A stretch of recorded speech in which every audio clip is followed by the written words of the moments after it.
Bienvenue au tutoriel de maths sur les dérivées. Alors, vous avez une fonction f de x et vous faites sa dérivée, vous avez f' de x. Vous pouvez aussi exprimer comme pas comme ça, x avec un point au-dessus. On peut redériver, c'est f2' de x, mais x avec deux points dessus, et ainsi de suite. Et les dérivés servent à connaître plus de choses sur une fonction. Alors, par exemple, est-ce que vous saviez que la fonction normale, par exemple, la fonction de distance ou de chemin parcouru, par exemple, la dérivée est la vitesse, en l'occurrence ici la pente, et la deuxième dérivée est l'accélération, comme pour un avion, la courbe qu'elle fait. Par exemple, la grande parabole de la part d'un avion, aussi une série de paraboles.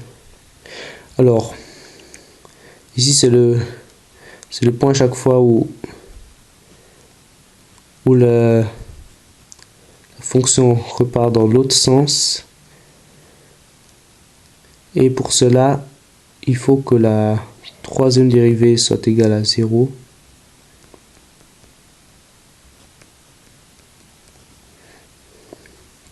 À cet endroit. Et c'est en fait un changement d'accélération, ou le passage du négatif au positif ou du positif au négatif. Et là on voit aussi en fait on voit la pente pour savoir c'est positif ou négatif. Et au sommet on passe de positif négatif dans le creux négatif au positif. Donc ça c'est un maximum et c'est un minimum, et ça le point de retournement.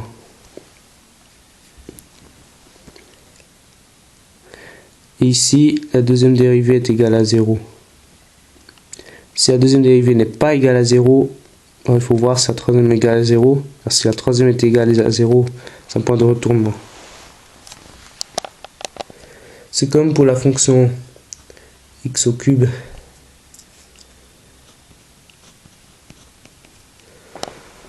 Or, là si on dérive, parce qu'il y a les règles pour dériver, alors x puissance n, si f de x c'est ça, alors la dérivée est n de x puissance n moins 1. Et après la deuxième dérivée, déjà c'est n fois n moins 1 de x puissance n moins 2, ce qui est égal à n carré moins n fois x puissance n moins 2. Le plus c'est l'intégration qui intéresse, en fait c'est juste l'inverse. Vous passez de là à là, ou de là à une étape au-dessus. Ce serait grand f de x par exemple. Et là ça donne n x puissance n plus 1 divisé par n plus 1. Car comme si on fait là, on monte, n plus 1 on fait, donc on a n de nouveau, et on divise par n, donc il reste ça. Donc c'est en fait l'inverse. Ça c'est pas le thème maintenant des intégrales ici, cette vidéo. Je peux aussi en faire une si vous souhaitez. Et en fait il faut la primitive, ça. Voilà, donc si je dérive, ça donne 3x au carré. Deuxième dérivée est 6x. Troisième dérivée est 6. C'est plus qu'un chiffre, il n'y a plus de x. Alors, pour x carré par exemple, ou bien plutôt g de x, g prime de x, j'ai 2 primes de x et 2, j'ai 3 primes de x et 0. Voilà, juste une petite correction par rapport à avant, ce que j'avais dit. Ici, la troisième dérivée ne doit pas être 0.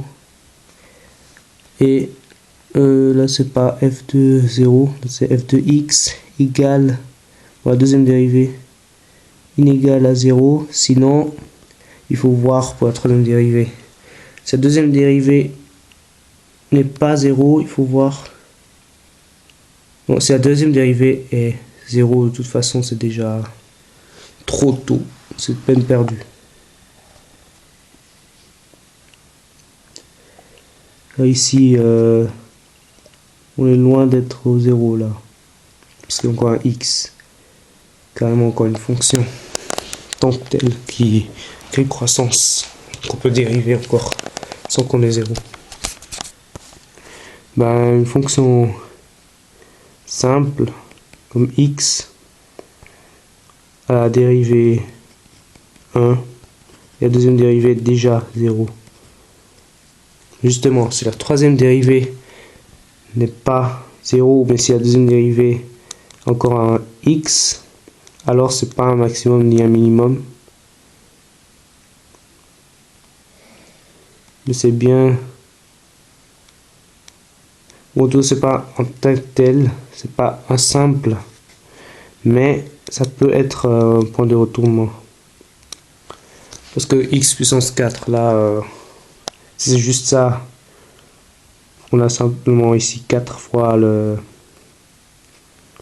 C'est comme un quadruple point. Là, c'est comme triple et la double. Quand si on regarde la tangente qui va avec, tangente de la courbe, il va comme ça, mais à cet endroit, les deux tangentes se touchent. Mais ici, on peut en mettre 3. Un qui suit là-haut, celui-là qui suit en bas, et là au milieu. Et ça se met ensemble. Et puisque c'est un changement d'accélération, il y en a aussi ici. Et là. Ça j'ai déjà mis, mais celui-là pas. Mais ici il y a un autre changement d'accélération. Ça c'est un triple point 0 entre guillemets. Où au moment précis l'accélération est nulle.